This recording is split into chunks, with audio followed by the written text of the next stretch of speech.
Nous ne disons pas qu'on n'a pas tué des gens en Rwanda, ne confondez pas. Il y a eu des crimes, des atrocités, oui, on a tué beaucoup de gens. Maintenant, la répartition des tâches, c'est là où il y a trop de mensonges. Et tout ça, qui est derrière ça, Kagame lui-même n'a pas de pouvoir, il n'a pas d'argent. C'est les multinationales. Et pour mieux savoir le rôle que ces multinationales jouent, j'ai lu un livre. Qui était président en 1994, quand il y avait le génocide du Rwanda? C'est Bill Clinton. Tout ça, c'est l'administration Bill Clinton qui avait organisé ça. Et quand vous voyez ça, remarquez. J'ai eu la chance d'attraper ce livre. Quand vous lisez ce livre, hein, vous allez comprendre ce qui se passe dans le monde. Si les Congolais sont en train de souffrir aujourd'hui, c'est à cause de la famille Clinton. Le livre s'appelle Clinton Cash, l'argent de Clinton. Et remarquez aujourd'hui, les Clinton sont devenus une des familles les plus riches de la planète Terre. Pourquoi? Selon l'auteur qui a écrit ce livre, il s'appelle Peter Schweizer. Hein? Peter Schweizer. Il a écrit ce livre et il a dit l'argent de Clinton, c'est l'argent sale. Et je me souviens, pendant les campagnes, quand Hillary était devenue candidate chez les démocrates, ils étaient en débat avec Donald Trump. Donald Trump lui avait posé la question, vous avez la fondation Clinton, dites-nous là où vous trouvez votre argent. Hillary Clinton a voulu parler, il y a même des vidéos, tout ça. Hein? Entrez même si vous avez des internets chez vous, sur YouTube, écrivez Donald Trump and Hillary Clinton debate. Vous allez voir Donald Trump en train de dire que votre organisation, c'est une organisation criminelle. C'est-à-dire qu'il y a trop d'argent sale dans votre organisation. C'est ce qu'on appelle fondation. Donald Trump disait à Hillary clairement, your foundation is a criminal enterprise. C'est-à-dire votre fondation, c'est une entreprise criminelle. Donald Trump connaît beaucoup de choses. But just briefly, the Clinton Foundation made it possible for 11 million people around the world with HIV/AIDS to afford treatment, and that's about half of all the people in the world. But there is no evidence, but there is a lot of evidence about the very good work and the high rankings that the Clinton Foundation It's a criminal enterprise. Saudi Arabia giving $25 million, Qatar, all of these countries. You talk about women and women's rights. So these are people that push gays off business, off buildings. These are people that kill women and treat women horribly, and yet you take their money.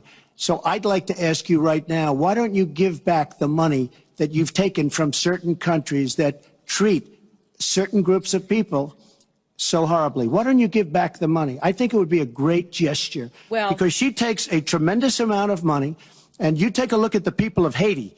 I was at a little Haiti the other day in Florida, and I want to tell you, they hate the Clintons, because what's happened in Haiti with the Clinton Foundation is a disgrace. And you know it, and they know it, and everybody knows it. Well, very quick. Donc Donald Trump comme un fou. Mais ce monsieur a raison très bien. On veut le mettre à côté, pourquoi? Pendant sa présidence, il est en train de détruire les réseaux que la famille Clinton avait déjà tissés pour créer des guerres et s'enrichir au détriment de beaucoup de gens en Afrique. Et spécialement le Congo, c'était leur terrain. Selon le livre, quand vous lisez, il y a un chapitre qui m'a intéressé. Surtout vous qui êtes au Canada, aux États-Unis, moi je me plains, même en Afrique du Sud. Les livres sont moins chers là-bas. Quand vous lisez le chapitre 8, c'est à la page 119. Hein? On vous dit World Economics, the Clinton do Africa. Donc, les Clinton ont su créer une économie de warlords, les seigneurs de guerre. Cette famille, c'est une famille démoniaque, satanique. C'est eux, ils mettent dans chaque pays les seigneurs de guerre. C'est-à-dire, c'est eux qui créent des rebelles. Ils leur donnent des armes pour déranger les pays dans lesquels ils veulent pénétrer pour voler. Et le cas le plus flagrant, c'est la République démocratique du Congo. Clinton, c'est lui qui a mis la fondation en 1994. C'est Clinton qui a choisi Kagame. C'est Clinton qui a fourni beaucoup d'armes à Kagame, qui lui a donné dans les mains de Museveni, prépare-moi le terrain pour entraîner ces gens. C'est Clinton qui a aidé Kagame à prendre le pouvoir. C'est Clinton qui a corrompu, qui a bloqué les actions de l'ONU. C'est Clinton qui a bloqué la France. C'est Clinton qui a bloqué la Belgique pour ne pas même sauver des gens au Burundi et au Rwanda. Donc on pouvait sauver beaucoup de gens là-bas, que ce soit des Hutus ou bien des Tutsis, pendant les choses là qui s'est passées. Imaginez-vous, les gens commencent à s'entretuer. La vérité, on te dit, c'est quoi? Clinton avait donné trop de possibilités à Kagame. Parce que Kagame a commencé à attaquer le Rwanda, c'est au début, la fin 1990, début 1991. Les accords d'Arusha étaient là, en 1992, 93, début 94. Ils étaient toujours dans les accords d'Arusha. C'est-à-dire au moins 2 ans et demi ou bien 3 ans. Les militaires de Kagame avaient pénétré. Ils s'étaient infiltrés sur toute l'étendue du Rwanda, comme ils sont au Congo aujourd'hui. Et quand ils ont vu qu'ils étaient prêts, ils avaient occupé tous les points stratégiques en infiltration. Les autres étaient comme en civil, mais ils étaient déjà là, ils communiquaient. Quand ils ont vu que maintenant tout va bien, nous pouvons maintenant passer à l'action. Passer à l'action, c'était quoi? Tuer maintenant le président, créer maintenant, et c'est un grand chaos.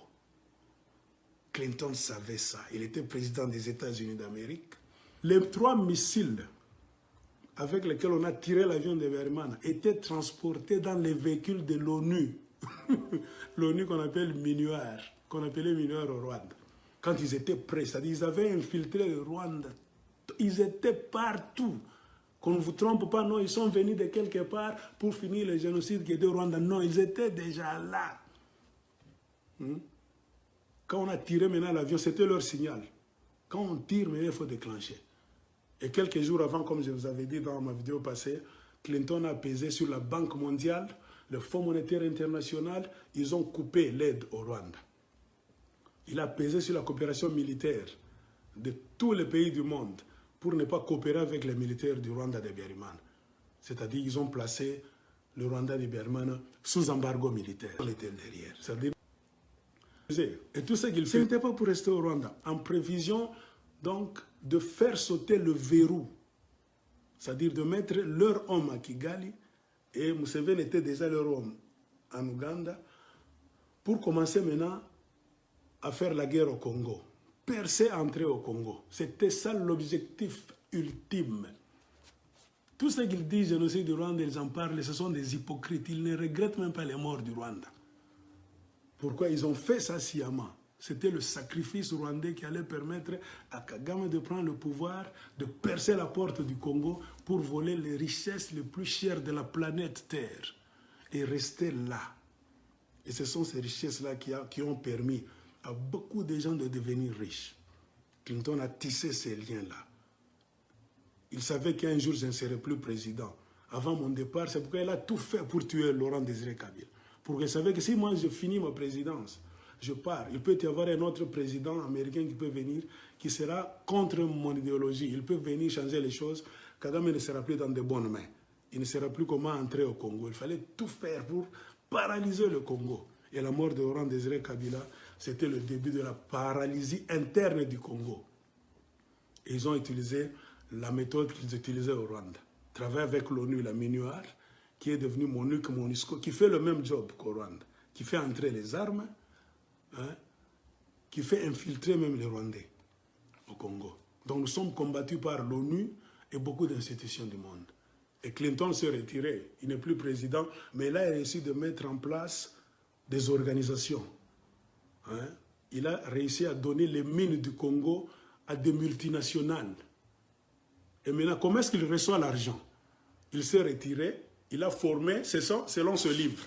En se retirant, Clinton a formé ce qu'on appelle la Fondation Clinton.